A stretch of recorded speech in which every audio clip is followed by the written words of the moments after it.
안녕하세요. 동아일보 경제부의 21년차 기자 한애란입니다. 요즘 역전세, 깡통전세, 그리고 전세 사기까지 전세로 인한 각종 문제점이 터져 나오고 있는데요. 그래서 오늘은 우리나라의 독특한 임대차 제도인 전세를 딥다이브 해보겠습니다. 전세는 언제 생겼나요? 전세 유래를 말씀드리기 전에 전세가 뭔지를 한번 생각해 보시면은 전세의 본질은 사금융이에요. 집을 사고 싶은데 돈이 없어. 그런데 이 돈을 어디서 빌릴까 했을 때 전세를 주고 집을 맡기고 대신 전세 보증금으로 돈을 빌리는 거죠. 대신 이자를 내지 않고 그 사람의 월세로 이자를 퉁치는 거. 그게 바로 전세 제도인데요. 집을 맡기고 보증금을 빌리는 제도는 고려시대에서도 유래를 찾을 수 있다고 해요. 전당포 아시죠? 물건 맡기고 돈을 빌리는 건데 그 전당 제도가 전세의 시작점이다라고 보는 이론이 하나 있고요. 그리고 또 다른 이론은 1876년에 강화도 조약이 체결되면서 개항이 시작되고 도시로 인구가 몰려들자 사람들이 집을 사고 싶었던 거예요. 집값이 막 올라가니까. 그런데 집값을 마련할 방법이 없자 그러면 내가 이 집을 세를 줄 테니 대신 보증금을 주고 그걸로 이자랑 세를 퉁치자 하는 전세 제도가 시작됐다고 합니다. 확실한 거는 전세 제도가 상당히 오래전부터 우리나라에 자리를 잡아왔고 자연적으로 발생했는데 알고 보면은 이런 전세로 인한 문제점은 예전부터 있었어요. 1939년 동아일보 기사를 보면은 그때 주택난을 틈타서 전세 사기를 벌인 그런 사건이 보도가 됩니다. 그러니까는 세입자가 자기가 마치 집주인인 양 꾸미고 다시 전세를 줘서 보증금을 가로채는 그런 사건이 1939년에도 있었다. 그만큼 전세는 오래된 제도였다고 할 수 있습니다. 전세 제도가 왜 번성하게 됐나요? 1990년대 중반까지만 해도 은행은 개인들에게 대출을 잘 안 해줬어요. 은행 문턱이 너무 높았죠. 그래서 개인들은 그렇게 주택을 담보로 대출을 받을 수 있는 길이 너무 좁다 보니까는 세입자를 들여서 전세를 주기 시작했던 겁니다. 임대인, 그러니까 집주인 입장에서는 집값이 오를 것 같아. 빨리 집을 사고 싶어. 그런데 돈이 없네? 이 돈을 어떻게 마련하지? 하는 생각에서 전세를 활용하기 시작했고요. 반대로 집을 빌리는 임차인 입장에서는 나 저 아파트에 살고 싶어. 이제 나 저런 사글세방 아니고 좋은 아파트에 살고 싶은데 좀 비싸. 하지만 모아둔 돈은 있어. 그런데 그렇다고 월세로 살기에는 너무 아까워. 이런 수요가 바로 전세를 찾게 된 거고요. 양쪽의 니즈가 맞아떨어지면서 전세 시장은 열렸고 또 특히 1980년대 들어서 그때가 우리나라 경기가 좋았거든요. 돈이 넘쳤어요. 그래서 주식 시장이 한번 크게 오르고 그 돈이 다시 부동산 시장으로 가면서 유동성이 늘어나자 너도 나도 집을 사려고 했고 그게 바로 전세 수요로 연결이 되었습니다.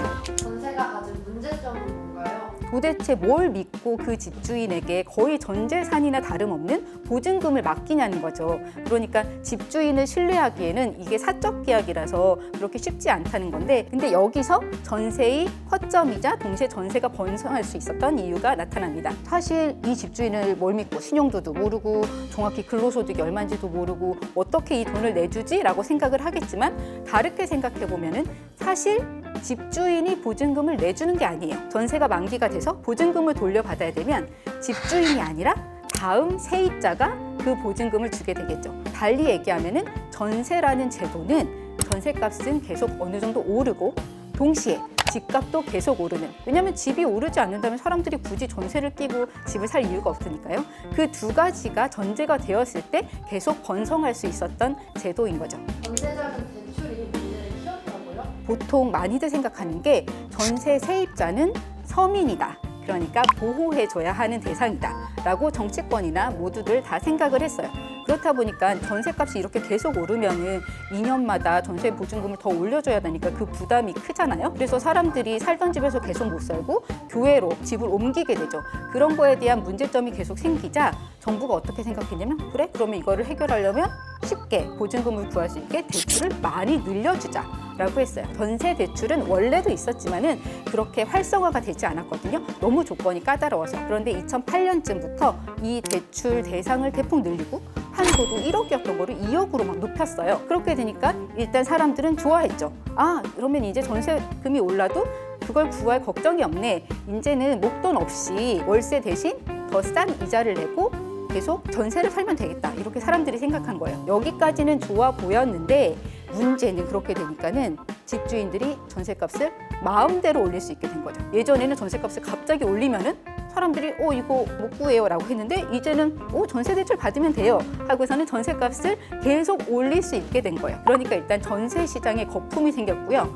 그리고 그것만이 아니라 그냥 부동산 매매 시장에도 거품이 생겼습니다. 예를 들어서 전세를 살면서 전세 대출을 최대한 받아서 그걸 가지고 다른 집을 전세를 끼고 사는, 그러니까 갭 투자를 할 수 있게 된 거죠. 이렇게 전세 대출이 갭 투자의 지렛대 역할을 하면서 부동산 매매 가격까지 같이 끌어올리게 됩니다. 이런 현상이 2017년 이후에 우리나라에서 벌어졌고요. 실제로 전세 대출은 엄청나게 불어났고 동시에 매매 가격을 끌어올리면서 이 시장의 거품을 더 만들어냈습니다. 그런데 다들 아시겠지만은 경제나 금융시장에서 거품이 생기면 언젠가는 꺼지기 마련이거든요. 그게 바로 지금이고요.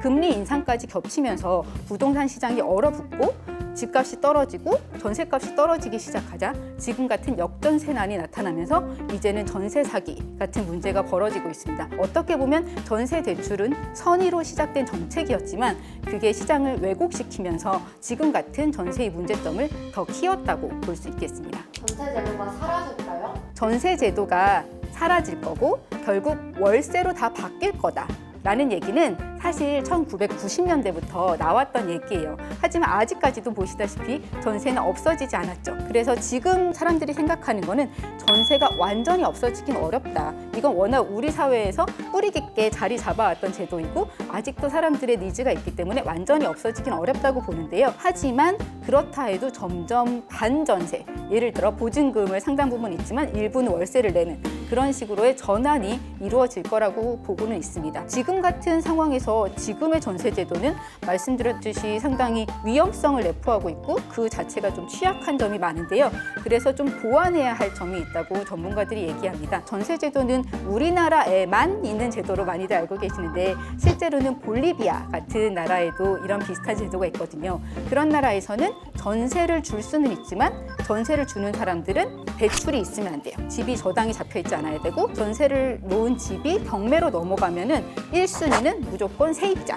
그러니까 세입자가 집에서 쫓겨날 염려는 없는 거죠. 그리고 전세가 모두 부동산 등록부에 등록이 되고 투명하게 정보가 공개된다고 해요. 그러니까 우리나라의 전세 제도도 볼리비아 같은 사례를 봐서 좀 더 정보가 많이 공개되고 투명해서 사기를 예방할 수 있게 적어도 세입자가 속아서 계약하는 일은 없도록 만들어야 할 거고요. 그리고 궁극적으로는 좀 공공 임대를 늘려서 사람들이 자기 집에서 세를 주지만은 집주인 걱정 없이 사기당할 걱정 없이 그리고 전세 보증금이 갑자기 뛸 걱정 없이 계속 세를 살 수 있는 그런 시장이 열리는 게 좀 더 바람직하다고 볼 수 있겠습니다. 지금까지 딥다이브의 한혜란 기자였습니다.